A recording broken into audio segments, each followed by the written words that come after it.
ஓம் சாய்ராம். நல்லது நினைப்போம், நல்லது நடக்கும். இந்த நிமிஷம் நீங்கள் எதுக்காக பிரார்த்தனை பண்ணிட்டு இருக்கீங்களோ அந்த பிரார்த்தனை நிச்சயமாக நிறைவேறும் நம்பிக்கையோடு இருங்க. நம்ம சாய் மோட்டிவேஷன் சேனலில் கடந்த 2 நாட்களாக சாய்பாபா வீடியோஸ் போடலை. நிறைய நண்பர்கள், நிறைய சகோதர சகோதரிகள் தினமும் ஒரு வீடியோவாவது போடுங்க, அதை கேட்கலன்னா நாள் போக மாட்டேங்குது அப்படின்னு நிறைய நண்பர்கள் கமெண்ட் செக்ஷனில் கமெண்ட் பண்ணிகிட்டு இருக்காங்க. உங்களுக்கு நான் சொல்லிக்கிறது ஒன்று தான், சாய்பாபாவை, சாயப்பாவை வெளியே தேடாதீங்க. உங்களோட கடவுளை உங்களுக்குள்ளே தேடுங்க. உங்கள் கூட தான் இருக்கிறாரு. நம்ம 508 வீடியோஸ்லேயும் அதான் சொல்லியிருக்கோம். உங்களை சுற்றியும் பாசிட்டிவ் எனர்ஜி இருக்குது. சாயப்பா உங்களை சுற்றி இருக்கார், உங்கள் கூட தான் இருக்கிறாரு. அதை முதல்ல நம்புங்க. முதல்ல ஆன்மீகத்தில் நீங்கள் இருக்கீங்க அப்படின்னா முதல்ல உங்களை சுற்றி நடக்கிற விஷயத்தை ஏற்றுக்கிற அந்த மனப்பக்குவத்தை உங்களுக்குள்ளே கொண்டுட்டு வாங்க. வாழ்க்கையில் நடந்துக்கிட்டு இருக்க எல்லா விஷயத்தையும் ஏற்றுக்கோங்க, மனப்பூர்வமாக அதை ஏற்றுக்கோங்க. அது உங்களுக்கு துன்பத்தை ஏற்படுத்துகிற விஷயமா இருந்தாலும் சரி, நல்லதாக இருந்தாலும் கெட்டதாக இருந்தாலும் உங்கள் வாழ்க்கையில் நடக்கிற ஒவ்வொரு சம்பவங்களையும் முழுவதுமாக ஏற்றுக்கோங்க. எதாக இருந்தாலும் காரண காரியம் இல்லாமல் அது நடக்காது.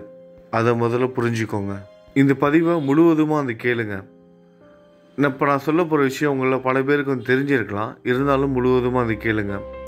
உங்கள் எல்லாருக்கும் தெரியும், சாய் கூடவே இருந்து அவர் கூடவே வாழ்ந்தவர் மேகா. சாய் சரித்திரத்தில் குறிப்பிட்டிருப்பாங்க. மேகா ஒரு மிகப்பெரிய சிவன் பக்தர். அந்த சிவன் பக்தர் அவர் நம்ம சாயை ஒரு சிவனாக தான் நினச்சி வழிபட்டு வந்துக்கிட்டு இருந்தார். சாய்பாபா உருவில் சிவனை அவர் வழிபட்டார்.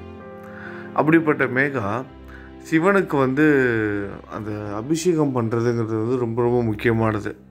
பெரும்பாலும் பார்த்துருப்பீங்க, சிவலிங்கம் எல்லாமே நீர்நிலைகளை சுற்றியே தான் இருக்கும். முக்கியமாக அருவிகளில் இருக்கும். ஏன்னா சிவனுக்கு அந்த உச்சி குளிர்விக்கிற மாதிரி அபிஷேகம் நடந்துக்கிட்டே இருக்கணும். ஆனால் நம்ம சாயப்பாவுக்கோ தலையில் தண்ணி ஊற்றுறது பிடிக்காது. மேகா ஒரு நாள் போய் கேட்குறாரு, எனக்கு உங்களுக்கு அபிஷேகம் பண்ணணும்னு ஆசையாக இருக்குது, உங்களை குளிக்க வைக்கணும், உங்கள் தலையில் தண்ணி ஊற்றி உங்களுக்கு அபிஷேகம் செய்யணும்னு எனக்கு ஆசையாக இருக்குன்னு சொல்கிறாரு. ஆனால் சாயப்பாவுக்கு பிடிக்காது. சாய்பாபாவுக்கு பிடிக்காது தலையில் தண்ணி ஊற்றுறது. இருந்தாலும் மேகாவோட ஆசையை புரிஞ்சுக்கிட்டு அவரோட விருப்பத்தை நிறைவேற்றி வைக்கிறாரு. ஓகே, நீ செய், நான் ஏற்றுக்கிறேன் அப்படின்னு.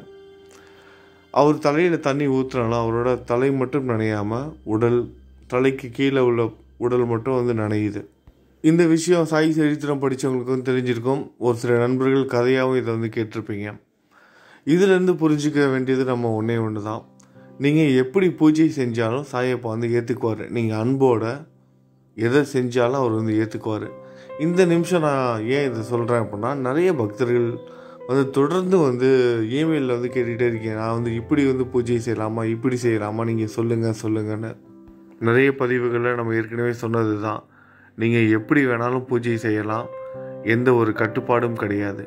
அதே மாதிரி மற்றவங்க செய்கிற பூஜைகளில் நீங்கள் தலையிடாதீங்க. ஒருத்தவங்க விளக்கேற்றும் போதாக இருக்கட்டும், பூ வைக்கும் போதாக இருக்கட்டும், இல்லை அவங்க என்ன செஞ்சாலும், சாய்பாபாவுக்கு அவங்க என்ன செஞ்சாலும் அதில் நீங்கள் போய் குறுக்கிடாதீங்க. அவர் அதை விரும்ப மாட்டார். சாயப்பாவுக்கு அது பிடிக்காது. தன்னோட பக்தன் தனக்கு செய்கிற பூஜைகளையும் தன்னை வழிபடுற முறையையும் இன்னொருத்தவங்க குறுக்கிட்டு ஏதாவது தவறு கண்டுபிடிச்சாங்கன்னா அது சாயப்பாவுக்கு பிடிக்காது. உங்களுக்கு பிடிச்ச மாதிரி நீங்கள் செய்யுங்க, எனக்கு பிடிச்ச மாதிரி நான் செய்கிறேன். அதனால் இன்னொருத்தவங்கள்ட்ட போயிட்டு கருத்து கேட்குறத முதல்ல அவாய்ட் பண்ணுங்கள். இப்போ நம்ம சாய் வீடியோஸ் போடுறோம் அப்படிங்கிறதுக்காக நீங்கள் சொல்லுங்கள், நீங்கள் சொன்னால் கரெக்டாக இருக்கும் அப்படின்னு என்கிட்ட கேட்குறது தவறு. அதே என்கிட்ட மட்டும் கிடையாது, வேறு யாருக்கிட்டையுமே கேட்காதீங்க. உங்கள் மனசுக்கு நீங்கள் எப்படி சாமி கும்பிடணும்னு நினைக்கிறீங்களோ, எப்படி பூஜைகள் செய்யணும்னு நினைக்கிறீங்களோ அதை செய்யுங்க. நிச்சயமாக சாயப்பா உங்களோட பிரார்த்தனையை ஏற்றுக்குவார், உங்களோட வேண்டுதலையும் நிறைவேற்றி வைப்பார். அப்புறம் இன்னொரு முக்கியமான விஷயம் இந்த பதிவில் சொல்லணும் அப்படின்னு பார்த்தீங்கன்னா, இமெயில் தான். அதுவும் இமெயில் அனுப்புகிறவங்க தயவு செஞ்சு சஜஷன் கேட்காதீங்க. உங்களோட பர்சனல் லைஃப்பை ஷேர் பண்ணாதீங்க. முக்கியமாக இந்த மாதிரி டிவோஷனலாக பேசுகிறவங்க, நான் உட்பட யாராக இருந்தாலும் அவங்கள்ட்ட போயிட்டு நீங்கள் உங்களோட பர்சனல் லைஃப்பை போய் ஷேர் பண்ணாதீங்க. உங்களோட குடும்பத்தில் இருக்கிறவங்கள தவிர வேறு யாருக்கிட்டேயும் போய் ஷேர் பண்ணாதீங்க. முக்கியமாக பெண்கள் இந்த தவறு செஞ்சிட்ருக்கீங்க. நான் இவங்களை லவ் பண்ணிகிட்ருக்கேன், எங்கள் மாமாவை லவ் பண்ணுறேன், எங்கள் வீடு பக்கத்தில் உள்ள பையனை லவ் பண்ணுறேன், இந்த மாதிரி உங்களோட தனிப்பட்ட வாழ்க்கையை ஷேர் பண்ணி அட்வைஸ் கேட்டுட்ருக்கீங்க. பிரார்த்தனை பண்ணிக்கோங்க. நான் வந்து செய்யலாமா செய்யக்கூடாதா அப்படின்னு. இது ரொம்பவே தவறான விஷயம். உங்களோட தனிப்பட்ட வாழ்க்கைக்கு நீங்கள் தான் பொறுப்பு, நீங்கள் தான் முடிவு எடுக்கணும். உங்களோட குடும்பத்தில் இருக்கிறவங்களோட ஆலோசனையை மதித்து செயல்படுங்க. உங்களோட வாழ்க்கைக்கு எது சரிங்கிறது உங்களுக்கு மட்டும்தான் வந்து தெரியும். தயவு செய்து ஒரு அண்ணனாக சொல்கிறேன், இனிமேல் எனக்கு மட்டும் கிடையாது, வேறு யாருக்கிட்டையும் போயிட்டு சஜஷன் கேட்காதீங்க. உங்கள் தனிப்பட்ட வாழ்க்கைக்கு உங்களோட தனிப்பட்ட விஷயங்களை ஷேர் பண்ணிக்காதீங்க.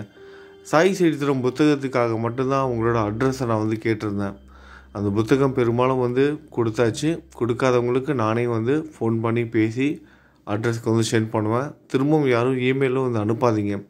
கொஞ்ச நாளைக்கு இமெயிலை வந்து பிளாக் பண்ணி வைக்க போகிறேன். உங்களோட பிரார்த்தனை, உங்களோட கமெண்ட்ஸ், உங்களோட அட்வைஸ் எதுவாக இருந்தாலும் நம்மளோட யூடியூப் கமெண்ட் செக்ஷன்லேயே வந்து கமெண்ட் பண்ணுங்கள். அதே மாதிரி உங்களோட பர்சனல் அட்ரஸ்ஸு, ஃபோன் நம்பர் இதையும் வந்து கமெண்ட் பாக்ஸில் வந்து ஷேர் பண்ணாதீங்க. வேறு யாராவது தவறுதலாக அதை வந்து பயன்படுத்திக்க முடியும். அதை வந்து புரிஞ்சு நடந்துக்கோங்க. ஆண்களாக இருந்தாலும் சரி, பெண்களாக இருந்தாலும் சரி. நிறைய நல்ல விஷயங்கள் கடந்த ஒரு வாரத்தில் பிரார்த்தனைகள் வந்து நிறைவேறி நிறைய நண்பர்கள் வந்து கமெண்ட் செக்ஷனில் வந்து கமெண்ட் பண்ணியிருக்காங்க. அதே மாதிரி இந்த நிமிஷம் வரைக்கும் சாயப்பா மேலே நம்பிக்கையை வச்சு பிரார்த்தனை பண்ணிகிட்ருக்க உங்களோட பிரார்த்தனைகளும் நிறைவேறும். கூடிய சீக்கிரமே சாயப்பாவுக்கு வந்து நன்றி சொல்லுவீங்க. இது நிச்சயமாக நடக்கும். நம்பிக்கையோடு இருங்க, நல்லது நடக்கும். இப்போ 2 நிமிஷம் உங்களுக்காகவும் நம்ம சாய் குடும்பத்தில் இருக்க அனைத்து சகோதர சகோதரிகளுக்காக வந்து பிரார்த்தனை பண்ணிக்கோங்க. நல்லது நினைப்போம், நல்லது நடக்கும். ஓம் சாய்ராம்.